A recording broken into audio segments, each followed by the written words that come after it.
하나님의 영광과 하나님의 성령과 나의 관계에 관해서 오늘 말씀을 나누고자 합니다.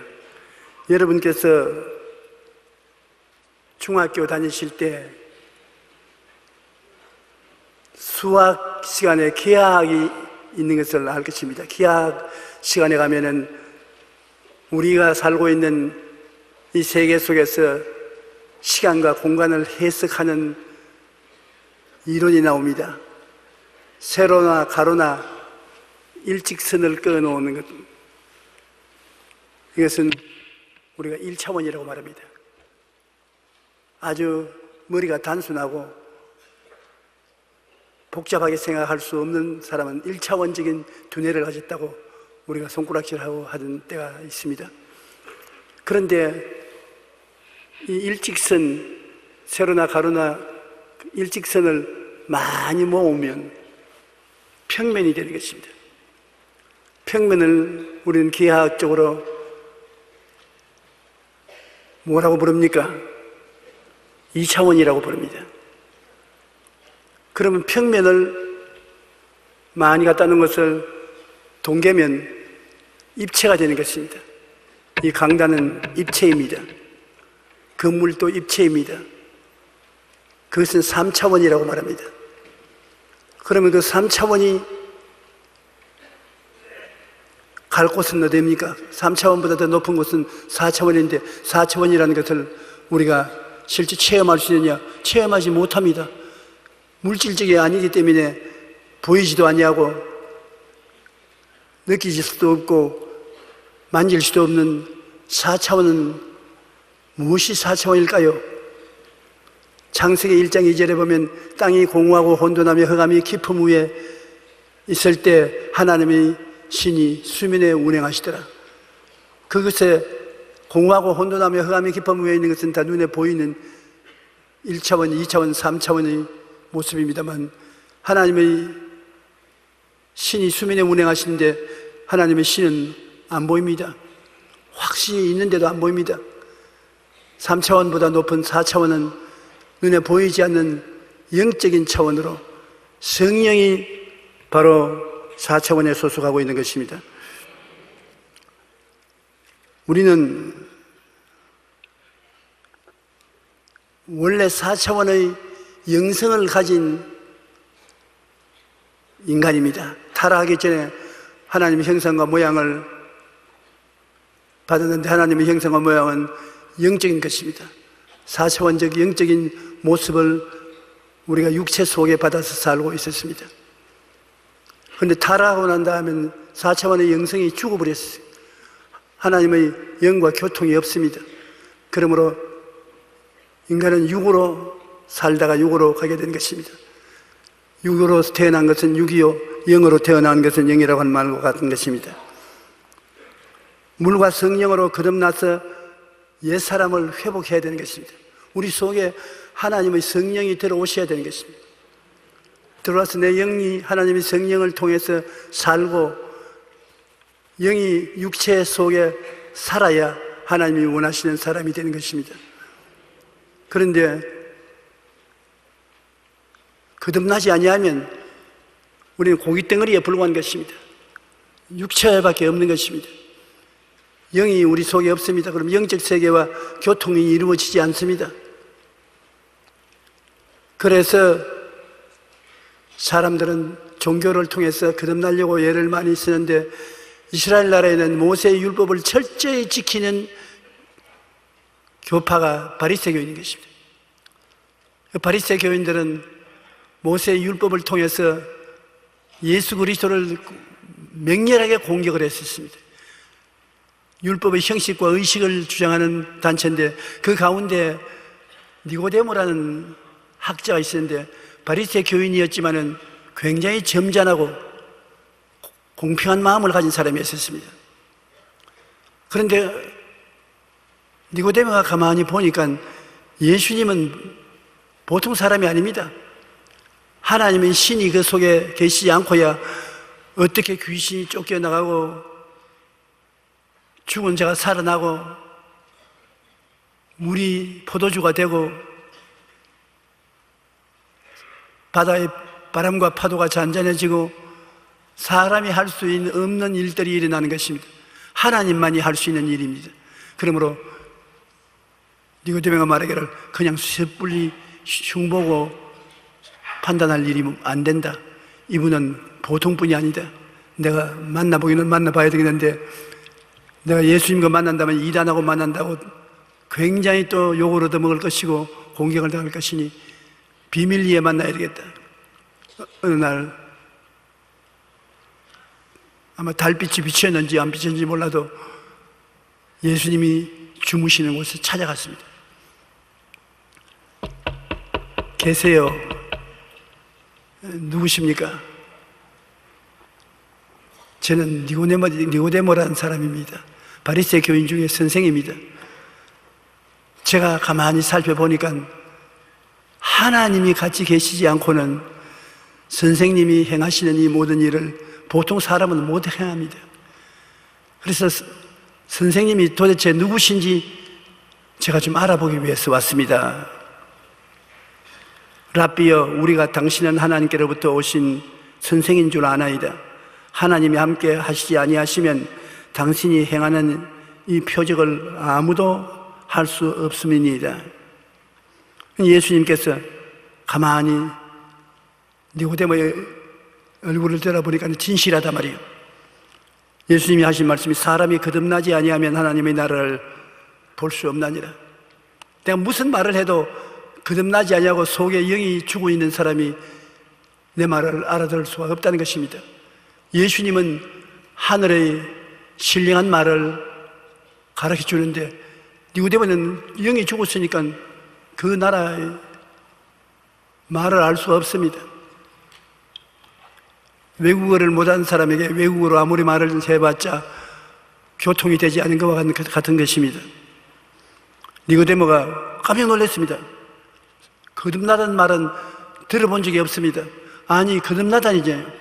나같이 나이가 많은 이 사람이 우리 어머니 뱃속에 들어가서 다시 태어난다는 말씀인 것입니까? 사람이 늙으면 어떻게 날 수 있사옵니까? 두 번째 모태에 들어갔다가 날 수 있사옵나이까? 그런 말이 아니고 사람이 물과 성령으로 거듭나지 아니하면 하늘나라에 들어갈 수 없다는 말을 주세요. 육으로 난 것은 육이요 영으로 난 것은 영이니 내가 내게 거듭나야 하겠다는 말을 놀랍게 여기지 말라. 바람이 임의로 불매 내가 그 소리를 들어도 어디서 와서 어디로 가는지 알지 못하느니 성령으로 난 사람은 다 그러하니라. 사람이 부모를 통해서 생리적으로 태어난 사람은 고깃덩어리다. 남자로 태어나든 여자로 태어나든 영이 없는 육만 가진 사람이다.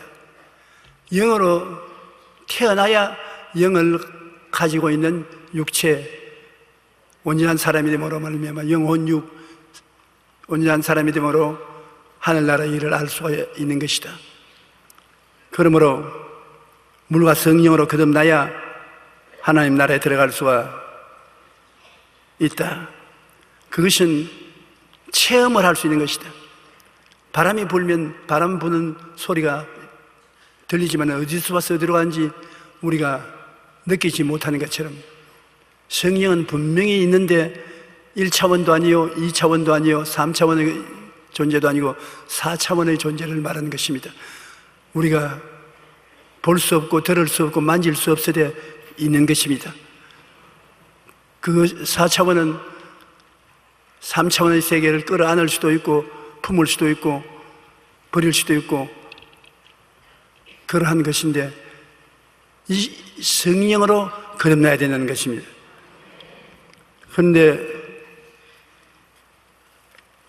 니고데모가 가만히 생각하니까 어떻게 거듭나는지 길을 모르는데 어떻게 거듭납니까?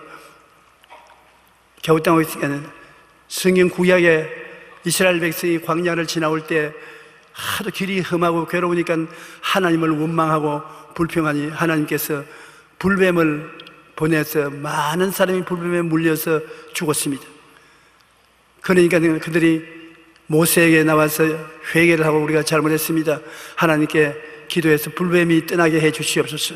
모세가 기도하니까 하나님이 불뱀을 구리뱀으로 만들어 가지고서 장대 머리를 박아서 높이 세워라. 쳐다보고 믿는 사람들은 다 낫는다. 그와 같이 주님 말이기를 나도 모세가 광야에서 뱀을 든 것 같이 십자가에 들려 올라가야 된다. 지금 내가 무슨 말을 해도 못 알아듣는 게, 내가 사람들을 대신해서 십자가에 못 박여 높이 매달릴 때 나를 믿으면 성령의 역사로서 거듭나게 된다. 힘으로도 안 되고 능으로도 안 되고 믿음으로 말미암아 된다. 주님께서는 이 땅에 오신 것은 우리에게 율법을 주기 위해서 오신 것도 아니고 종교인을 만들기 위해서 오신 것도 아니고 신령한 사람으로 살아나기를 바라고 오신 것입니다. 우리는 아담과 하와의 자손으로 태어난 그대로라면 우리 속에 영이 살아계심으로 하나님을 배울 수 있고 말씀을 들을 수 있고 하나님과 교통할 수 있어야 됩니다. 하나님은 영이시니 예배는 제가 신령과 진정으로 예배할지라고 했는데, 하나님이 영이신데 우리는 하나님이 지금 곁에 와 계시도 모르고 내 옆을 지나가시도 모르고 전혀 모르는 것은 영이 죽었기 때문에 하나님의 영을 알 수가 없는 것입니다. 그러나 우리가 회개하고 물로서 씻듯이 죄를 씻고 난 다음 성령이 바람처럼 불어와서 우리의 영혼을 살려놓으면 희한하게 그때부터 하나님의 음성을 분별하게 되는 것입니다. 하나님을 찾게 되고 하나님 말씀을 읽으면 마음이 뜨거워지게 되고 기도하고 찬송하게 되고 하나님과 연결이 이루어지는 것은 우리가 영적으로 살아나기 때문인 것입니다. 성경에 보면 하늘에서 내려온 자 곧 인자 외에는 하늘에 올라간 자가 없느니라. 모세가 광야에서 뱀을 든 것 같이 인자도 들려야 하리니 이는 그를 믿는 자마다 영생을 얻게 하려 함이니라. 하나님이 세상을 이처럼 사랑하사 독생자를 주었으니 이는 그를 믿는 자마다 멸망하지 않고 영생을 얻게 하려 하심이라. 여기에 놀라운 것은 믿는 자마다입니다. 백인이나 흑인이나 홍인이나 유색인종이나 잘났든 못났든 가난하거나 부자거나 공부를 했거나 못했거나 그런 상관이 없어요. 우리 기독교의 위대한 점은 하나님의 구원하심이 우리의 행함으로서 나오는 것이 아니라 하나님의 사랑과 은혜를 통해서 하나님이 예수 그리스도를 십자가에 매달려서 우리 위에 제물이 되게 하시고 그를 통해서 성령이 오셔서 구원받게 해주시는 것입니다. 믿는 자마다 구원을 얻게 되는 것입니다. 그래서 예수 그리스도를 구주로 모시면 예수님이 속에 들어와서 생수의 근원이 됩니다. 생수가 넘쳐 흐르고 생기의 근원이 됩니다. 생기가 넘쳐 흐릅니다. 우리가 예수 믿는 사람과 믿는 사람이 무엇이 다르냐 하면 이 세상에 가난하고 병들고 고통스러운 삶을 살아가는데 우리가 생기가 다 떨어지고 생수가 떨어져서 마음의 희망이 없을 때가 많습니다. 마음의 희망이 없고 슬픔이 꽉 들어차고 기쁨이 사라지고 힘이 다 빠지고 살아갈 능력이 없을 때 예수를 믿어 주님께서 들어온 사람은 주님께 구할 수가 있는 것입니다. 생수를 주시옵소서. 주님 안에서 생명의 강수가 넘쳐나게 해 주시옵소서. 누구든지 목마른 자는 내게로 와서 마시라. 그러면 너희 뱃속에서 생수의 강이 넘쳐 흐르리라. 생수가 흐르기 시작하면 마음의 슬픔과 고통과 괴로움이 사라지기 시작하는 것입니다. 그 다음에 주님이시여 생수만 주시는 것이 아니라 생명의 바람도 불어오게 해 주시옵소서. 생명의 바람이 불어오면 에스겔 골짜기에 뼈다귀 구덩이가 다 사람에 대해 일어나는 것처럼 생명의 역사가 일어나는 것입니다. 우리가 예수 믿고 거듭나면 주님께서 우리 속에 와 계신데 성령으로 말미암아 생수의 강이 넘치게 하시고 생명의 바람이 불어오게 만들어 주시는 것입니다. 그러므로 우리가 생활에 긍정적이고 적극적이고 창조적인 삶을 살 수가 있는 것입니다. 마음이 기쁘고 평안하고 즐거워야 긍정적이 되지 슬프고 고통스럽고 괴로우면 긍정적이 되지 않습니다. 그런데 예수 그리스도 안에서 주여 생수가 넘치게 만들어 주시옵소서. 성령이 바로 생수의 근원이 되시는 것입니다. 성령이 마음에 솟아오르기 시작하는 것입니다. 생수가 솟아오르면 모든 염려, 근심, 불안, 초조가 사라짐과 동시에 하나님의 기쁨과 소망과 사랑이 넘쳐나는 것입니다. 생기를 주시옵소서. 왜 생기가 없느냐? 성령께 의지하면 성경이 우리의 생기가 되는 것입니다. 제가 이 강단 위에서 내리다 보니까 여러분 중에 생기가 넘치는 사람들도 있고요, 생기가 없어서 이렇게. 어떻게 생기를 줄 수 있습니까? 기도를 하는 것입니다. 주님, 우리 속에 와 계신 성령은 생기의 영이기 때문에 성령의 생기가 발랄하게 역사하게 도와주시옵소서. 얼마 있지 아니하여 봄바람이 불어오듯이 마음속에 생기의 바람이 불어와서 생기가 넘치게 되는 것입니다. 우리가 살아가는데 생수와 생기는 반드시 있어야 되는 것입니다. 그런데 예수를 믿고 거듭난 사람은 가장 놀라운 것이 그 심령 속에 성령이 생수와 생기를 가지고 역사함으로 우리는 새로운 종류의 사람이 된다는 것입니다. 사람이 기쁘고 즐겁고 새로운 사람이 되는 것입니다. 나는 제가 예수 믿고 난 다음에 제일 화를 많이 내는 것이 우리 아버님이었습니다. 아버님은 열렬한 불교 신자요 학자였었습니다. 불교 서적을 늘 읽으시고 한학을 좋아하셔서 저도 아버님 뒤를 따르기를 원했는데, 내가 폐병 걸렸다가 예수 믿고 낳았고 그 다음 서울로 올라와서 서울에서 공부할 때 우리 집안 식구들이 부산서 살기가 힘드니까 같은 장사를 해먹을 바에는 서울에 사람 많은 곳에서 장사하자. 서울로 다 올라오셨습니다. 그런데 건물 장사를 하는데 잘 될 테겠습니까? 멸치, 명태, 말란 것 파니까 이익을 얻어봤자 말락방의 이익밖에 없는 것입니다. 그해 겨울에 하도 장사가 안 되고 살기가 힘드니까 아버님이 화가 나서 신학교에 찾아왔어요. 저는 신학교 기숙사에 있었는데, 너가 예수를 믿고 난 다음에 조상이 화를 내가지고서 하는 건 뭐도 안 된다. 너하고 나하고 오늘談판을 하자. 네가 예수님을 버리든지 내가 우리 조상을 버리든지談판을 해야지 이렇게 살 수는 없다고. 그래서 화를 머리까지 내니까 최자실 목사님이 그때 저와 같이 동기동차인데 우리 아버님께 와서, 당신 아들이 누군지 압니까? 하나님이 불러서 주의 종으로 삼는데 당신은 모르지요? 영어를 얼마나 잘하는지 모르지요? 알택이 있어야지. 우리 아버님이 나를 학교에 안 보내주셨으니까, 장사만 하러 다니셨으니까 모르지요. 영어를 어떻게 해요? 여기 선생이 수업을 하는데 다 조용기가 통역 안 하면 우리 한마디도 못 알아듣습니다. 한번 수업하는 것을 번역하는 통역을 듣고 난 다음에 믿든지 안 믿든지 그렇게 하세요. 따라오세요.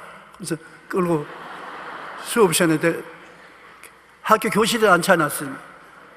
그래서 내가 선생님 옆에 서서 영어를 한국어로 번역하고 있는데 나를 가만히 쳐다보고 있다가 혀를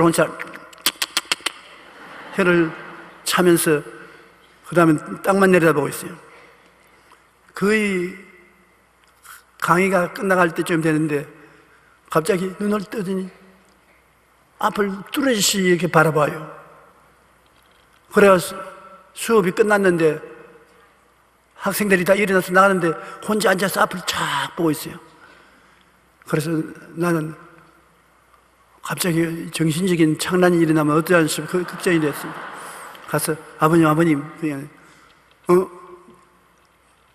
내가 왜 여기 와 있지? 아니 뭘 보았기에 앞을 그렇게 바라보고 있습니까? 아, 선생님하고 너와 가르치고 통역하고 있는데 내가 자세히 바라보고 무슨 말을 하는지 알아들으려고 하는데 갑자기 너희 둘이 사라지고 흰옷 입은 한 사람이 앞에 너희들을 가리우고 섰는데 그 누구냐 나보고. 이게 공부할 때마다 손님이 오면 모르는 사람이 서서 가리우느냐, 그런 사람 없는데요. 에이, 그러지 마라. 아버지 속에도 안 속는다. 분명히 한 30대쯤 되어 보이는 남자인데 머리카락을 내려때리고 흰옷을 입은 분이 나를 자세히 바라보더니만 싱긋이 웃으시더라고. 근데 웃는 것을 바라보니까 내 마음이 뜨끈해지고 내가 머리가 지금 시원한 게 다른 사람이 되는 것 같이 느껴진다. 아, 내가 생각해보니까 예수님을 본 것 같아요.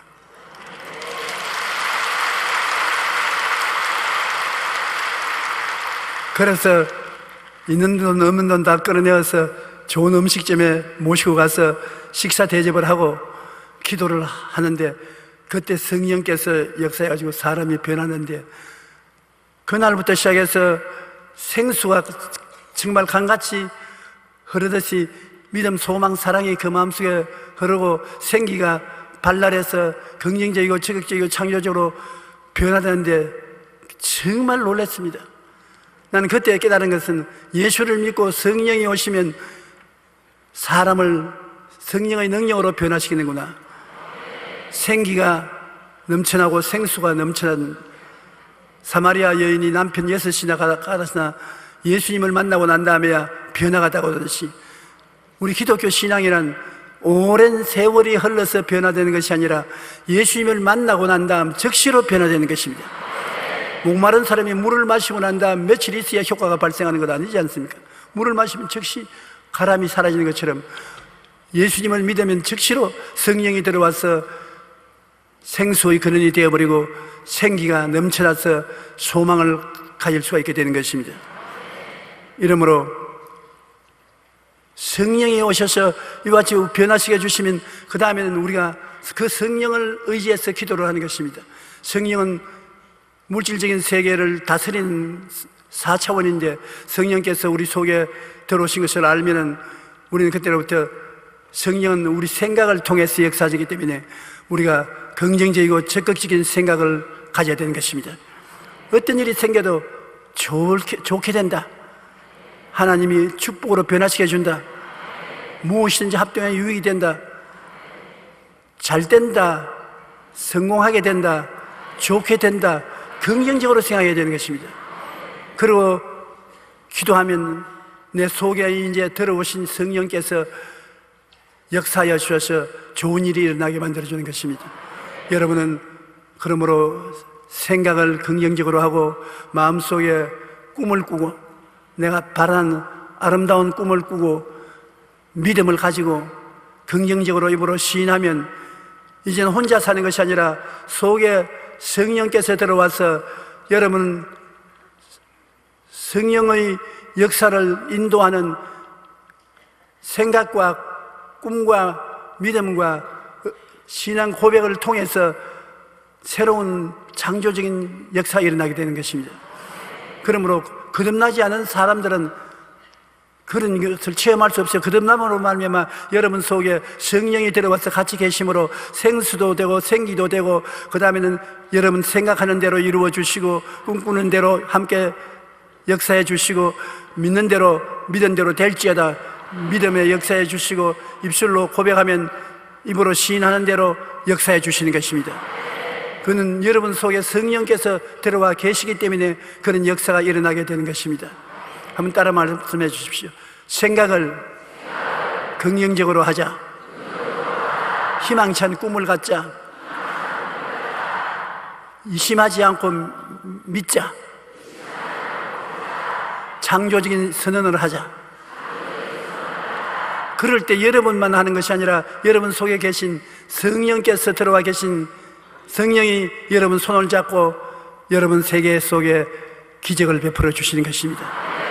이러므로 우리가 예수를 믿으면 성령으로 거듭나서 성령이 우리 속에 와 계신다는 것을 잊어서는 안 됩니다.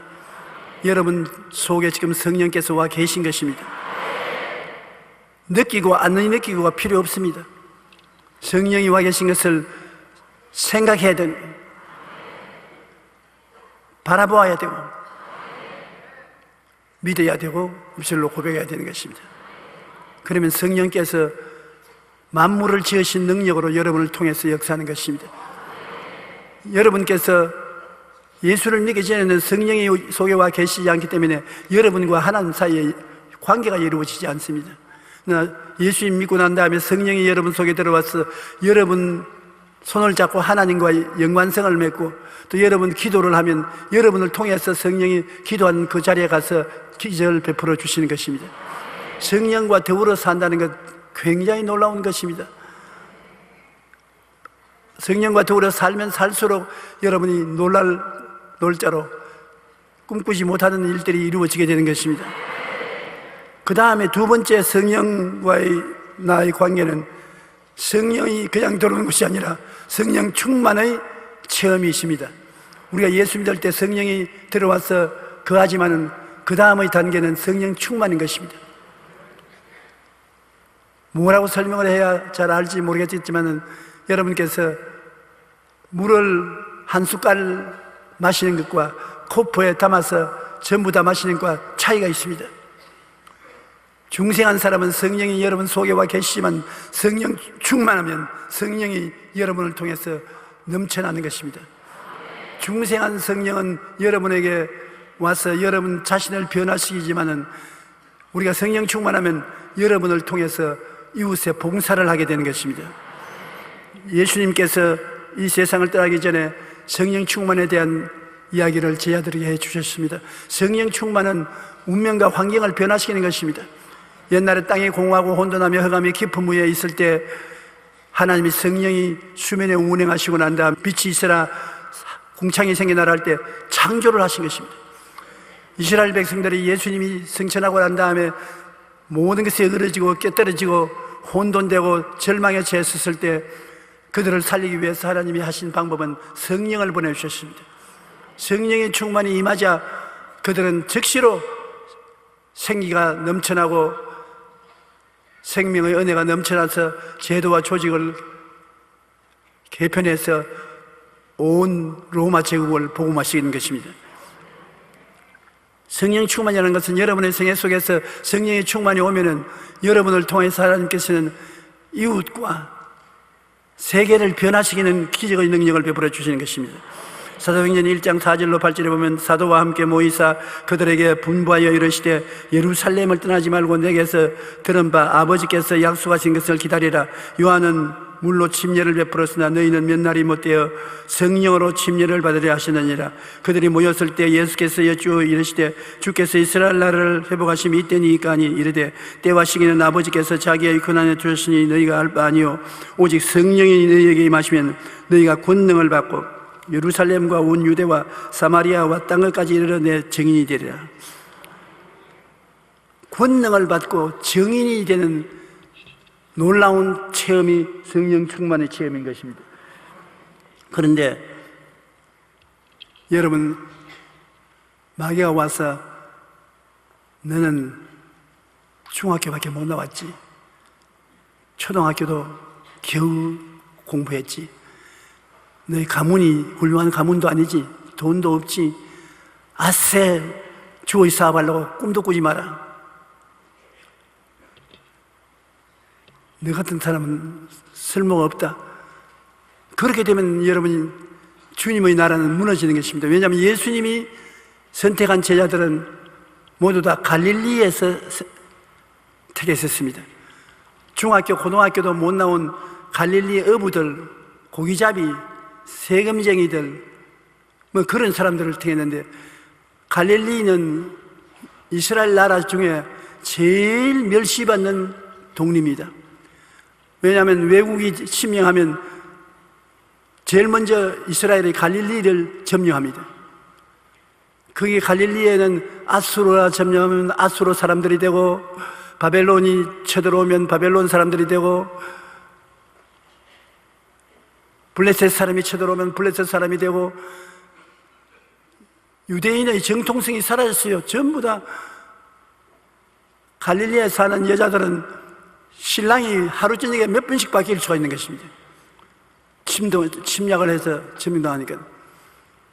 그래서 갈릴리에 있는 사람들은 정통 유대인이라고 부르지 않고 무시를 당했었습니다.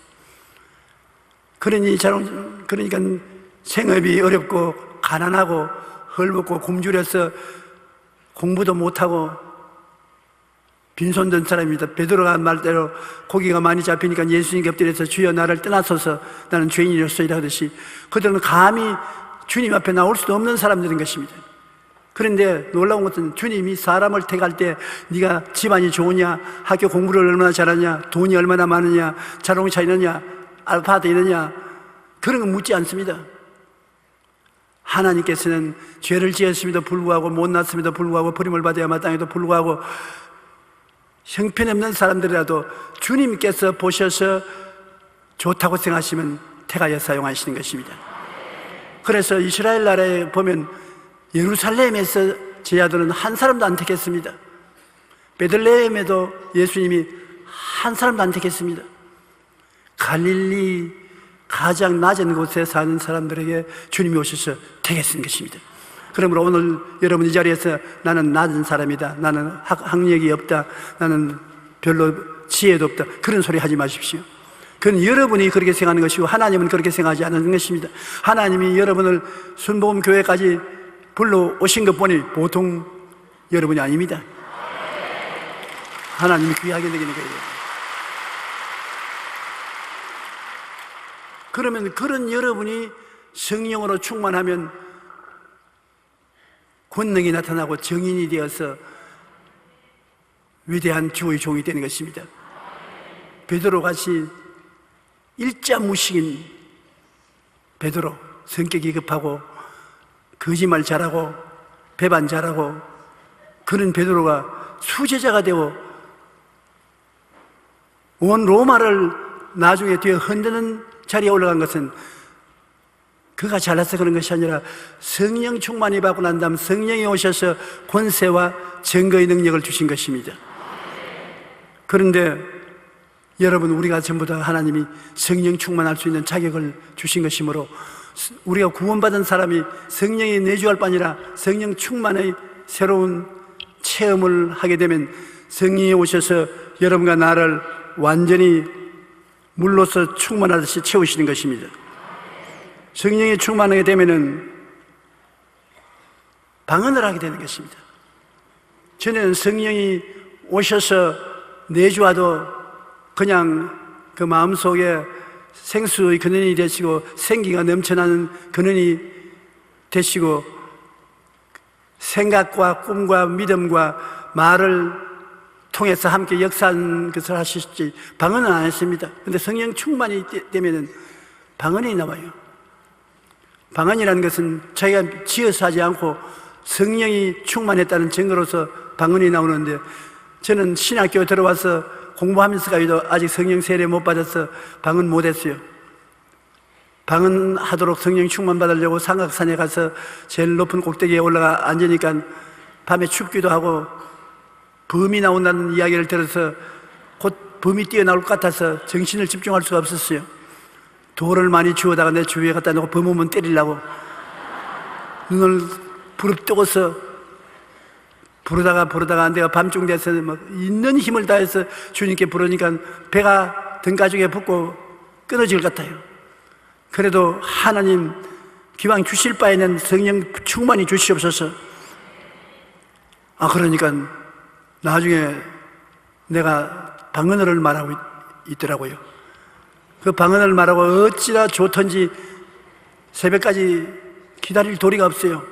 상하산 버스 정류소에 나와서 발을 동동 고르며 기다린 것은 왜냐하면 동창생들에게 내가 방언한 거 보여주려고. 네.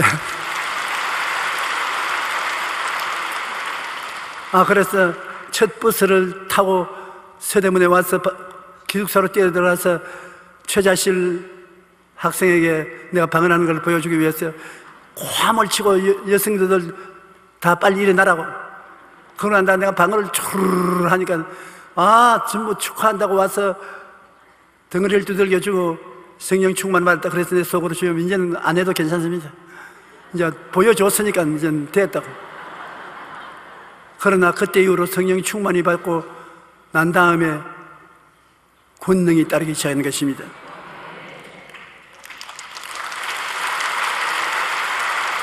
권능이 안 따라도 참 좋은 것은 성령이 충만해지면 성령이 말할 수 없는 탄식으로 우리를 위해서 친히 기도를 해 주시는 것입니다. 우리가 우리의 힘으로 기도하는데 나중에는 답답한 일이 생겨서 우리 힘으로 기도가 안 나오고 답답하게 되면 성령께 의지하면 방언으로 기도를 해 주는 것입니다. 오늘 설교하기에 힘이 들겠는지 내가 앉아있으면서 한국말로 기도하니까 성령께서 에라 내가 기도할게. 그래서 방언을 잔뜩 하고 나왔는데 아마 틀림없이 오늘 내가 잘 못하니까 성령이 도와주시려고 기도해 주신 것입니다. 우리가 답답할 때, 고통스러울 때 성령이 친히 기도를 해 주십니다. 그러면 시간도 오랫동안 기도할 수 있고 좋지요. 그 다음에 이사야 28장 11절을 보면 우리가 세상에서 괴로울 때, 곤비할 때, 인생이 지치있을 때 방언으로 기도하면 생기가 나기 시작해요. 떨리는 입술과 다른 방언으로 이 박사에게 말씀하니라 제가 말하기를 너희는 곤비한 자에게 안식을 주라. 이것이 곧 너희 안식이요 너희 상쾌함이라고 하는 것입니다. 방언은 얼마 안 하면 굉장히 마음이 편안해지고 상쾌해지고 마음의 생기와 능력이 가득 차지는 것입니다. 그러므로 여러분에게 굉장한 유익이 되어 슬프고 고통스러워 괴로울 때 방언으로 기도하면 마음이 치료가 되는 것입니다.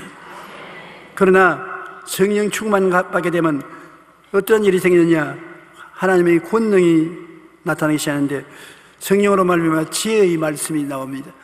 내가 도저히 모르는 지혜로운 말씀이, 지혜의 말씀, 지식이 말씀, 성경의 깊은 지식의 말씀이 깨달아지고 그 다음에 성령을 분별해서 성령인지 악령인지 분별할 수 있게 되고 그 다음에 능력이 나타나게 되고 믿음의 은사가 나타나서 굉장한 믿음이 임하여 기적을 행할 수 있게 될 때가 있고 치료의 역사가 일어나기 시작하고 예언의 은사가 일어나고 방언 통역이 나오고 이러한 체험을 하게 되는 것입니다. 여러분이 교회에 왔다 갔다 설교만 듣는 것이 아니라 교회에서 기도할 때나 개인으로 기도할 때나 성령으로 말미암아 지혜로운 말씀이 나오고 지식이 마음속에서 넘쳐나오고 영들을 분별해서 성령인지 마귀인지 깨달아 살 수 있고 믿음의 은사가 생겨서 믿음이 강해지고 병 고치는 은사가 나오고 하나님 능력이 나타나고 예언이 나오고 방언 통역이 되는 이러한 일들이 일어나기 시작하는 것입니다. 요사이 여러분 이거 거의 보지 못하지 않습니까? 이런 것이 있어서 여러분의 신앙생활에 도움이 되고 안 믿는 사람이 갑자기 우리를 보고 놀라서 회개를 하게 되는 것입니다.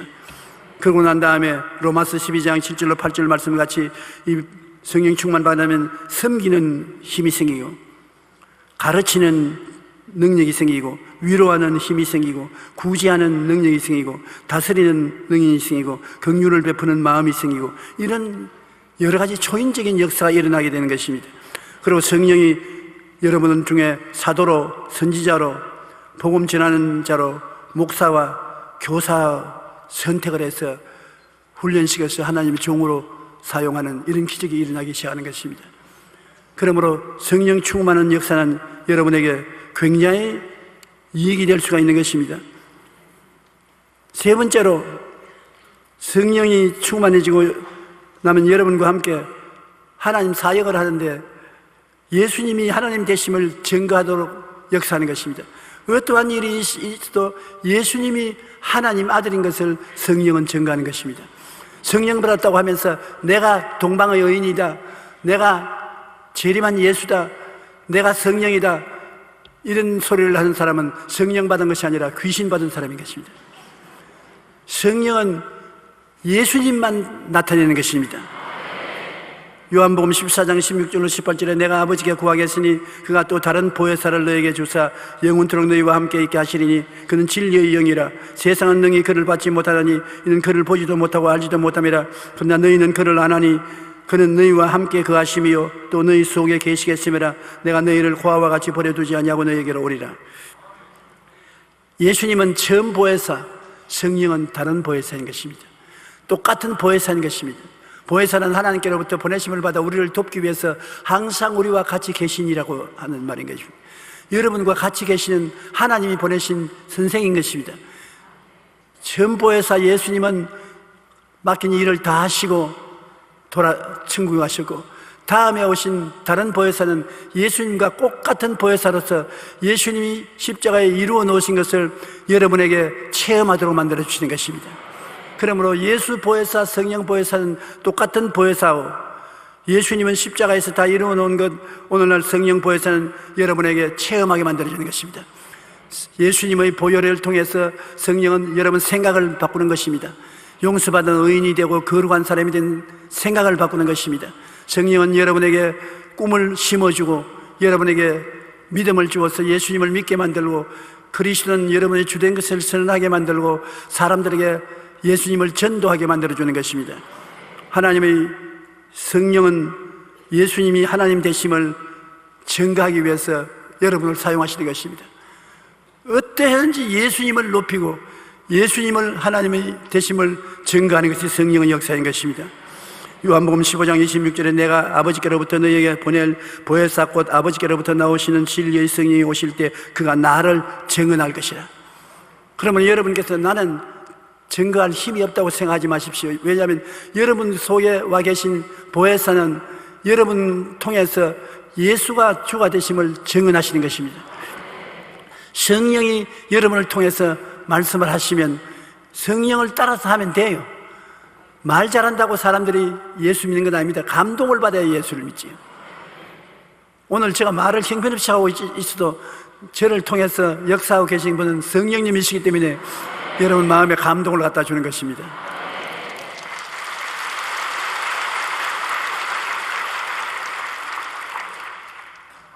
나는 아주 젊은 우리 교회 교인 한 사람이 나를 위로하러 와서 나에게 교훈을 하는데 내가 속으로 아주 무서워요.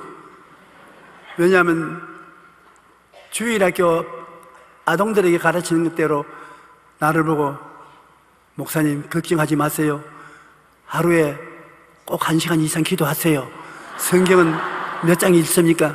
성경을 꼭 읽어야 돼요. 그래 내가 웃으면서 고개를 끄덕끄덕하고 하니까 기분이 좋아서 더 하는데 성령께서 무슨 말씀하냐면 제가 하는 말이 아니라 그를 통해서 내가 말을 하고 있다. 얘는 성령을 받고 증거하는 은혜를 얻어서 목사, 집사, 권사할 것 없이 만난 사람에게 격려하는데 지금 그가 말하는 것은 내가 그를 통해서 말하는 것이니 정신 차리고 들어라. 내가 정신 차려 듣고 나중에 손잡고 기도해달라고 해서 기도받고 보내고 난 다음에 마음에 굉장히 위로가 되더라고요. 아, 하나님이 나를 얼마나 사랑해서 저렇게 말도 잘 못하는 사람을 보내가지고서 나를 격려하는 것을 볼 때 하나님이 나를 사랑하시는구나. 원래 잘하는 사람이 와서 말하는 것 같으면 아, 지가 능력이 있어서 잘하겠지 그렇게 생각할 건데 너무나 엉터리 같은 사람이 와가지고서 뜨거운 마음을 가지고 하니 하나님이 같이 계신 것을 알 수 있는 것입니다. 어찌하든지 성령께서는 우리를 통해서 하나님을 증거하고 그리스도가 하나님 아들인 것을 나타내기 원하시는 것입니다. 가장 중요한 것은 하나님께 예수 그리스도를 통해서 그 보혈로 우리를 씻어주는 것을 말하는 것입니다. 예수의 보혈이 가장 중요한 것입니다. 이스라엘 백성이 애굽에서 나올 때 문설주에 양을 잡아 피를 바른 가족들은 안 죽고 다 살아났습니다.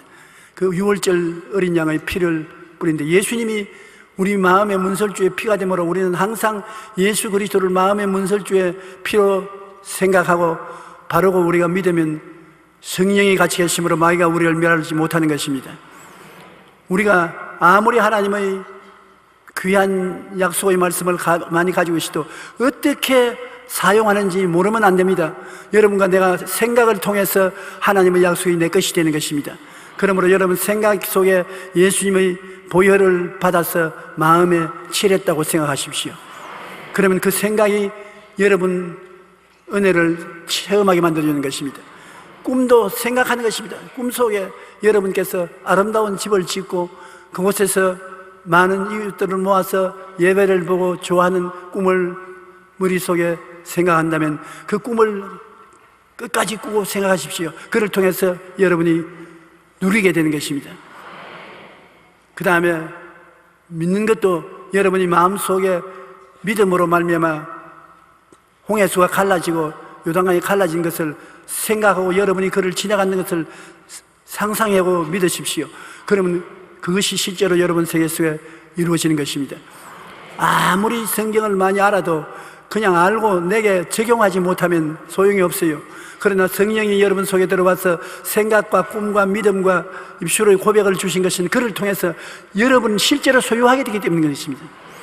여러분 병 낫기 원하는 사람은 병자 위한 기도를 자기를 위해서 병 낫기 위해서 기도하면서 마음속에 생각 속에 나은 것을 생각하고 나은 것을 꿈꾸어 보고 나은 것을 믿고 나은 것을 입술로 시인하고 그렇게 하면 그것이 성령이 여러분 것으로 만들어 주시는 것입니다. 그냥 답답하게 해서 여기면 여기고 성경에는 있어 나는 어떻게 소유한지 모른다고 하는 것은 안타까운 일입니다. 사람들이 오늘날 성경에 지식이 없어 그런 것이 아니라 알고도 소유하지 못하기 때문에 답답한 것입니다. 여러분께서 생각과 꿈과 믿음을 통해서 여러분 속에 받아들여야 되는 것입니다. 영혼이 잘 되고 범사에 잘 되며 강건한 것이 여러분이 그렇게 되었다고 생각하고 꿈꾸고 믿고 나는 그렇게 되었다고 입으로 시인하면 역사가 일어나는 것입니다. 여러분 것이 되어야 돼요. 예수님의 유월절 양 되심을 나타내는 것도 성령 보혜사께서 여러분을 통해 예수님의 십자가의 피가 여러분 마음 문설주에 발라서 여러분을 지켜주고 계신다는 가르침을 주실 때 이것을 그대로 받아들여서 그렇게 생각해야 되는 것입니다. 그렇게 꿈꾸고 감사하면 그대로 이루어지는 것입니다. 더구나 하나님의 성령께서 역사하는 것은 예수님의 재림과 새 삶의 증거인 것입니다. 예수님께서는 여러분을 버린 것이 아니라 공중에 올라가서 하나님 보좌 우편에 앉아서 당신이 하실 일을 성령께 부탁을 한 것입니다. 3년 반 동안 한 그 역사를 성령께 부탁해서 성령이 여러분을 통해서 역사하는 것입니다. 이제 성령께서 여러분을 통해서 사람들을 구원으로 인도하고 귀신을 쫓아내고 병을 고치고 기적을 행하고 하나님의 나라가 임하게 해주시고 생수가 강같이 넘치게 해주시고 생기가 불게 해주시고 여러분을 통해서 성령이 해주신 것을 예수님이 뒤에서 돌보시고 계신 것입니다. 그래서 이 기간이 차면 주님이 우리를 데리러 오시는 것입니다. 구약 4,000년 동안은 아버지의 때라 아버지 하나님이 역사하셨고 신약 33년은 아들의 때라 아들 예수님이 역사하셨고 오순절 이후에 주님 오실 때까지 2000년 이때는 성령의 때인 것입니다. 성령이 우리 가운데서 역사해 주시는 것입니다. 그러므로 성령이 여러분과 더불어서 역사해 주기 때문에 성령과 더불어 여러분은 전도자가 되어야 되는 것입니다. 성령은 예수님의 사역을 꼭 그대로 나타내신 것입니다. 그래서 예수님과 성령님은 한 하나님이신 것입니다. 주 예수 그리스도의 은혜와 하나님의 사랑과 성령의 고통하심이 우리와 항상 함께 역사하실 것입니다. 오늘 여러분 성령이 여러분 속에 계시고 믿으시면 아멘 하십시다. 성령 충만하시죠? 방언을 많이 말하십시오. 방언을 통해서 하나님이 대신 기도해 주시는 것입니다. 그리고 그 방언이 여러분의 안식이 되고 평안이 되어 주시는 것이고 성령 충만하면 여러분 속에 하나님 지혜가 생기고 지식이 되시고 영분별이 되고 귀신이 분별할 수가 있고 예언 방언 통역을 할 수가 있고 병고침 갖고 기적이 일어날 수 있고 온갖 희한한 일이 일어나는 것입니다. 그 일이 오늘 일어나게 되는 것입니다. 왜냐하면 여러분이 성령 모시고 성령 충만하기 때문인 것입니다. 성령이 여러분과 더불어 보혜사가 되어서 하나님의 보내심을 받아 예수님이 행하신 일을 전달하고 나누고 체험하게 만들어 주시는 것입니다. 예수님은 어제나 오늘이나 영원토록 동일하다는 것은 예수님이 하신 일을 성령이 여러분과 더불어 똑같이 행하는 것입니다. 여러분은 어제나 오늘이나 동일하신 예수님을 성령으로 마음속에 모시고 있기 때문에 성령과 더불어서 기적을 행하게 되는 것입니다.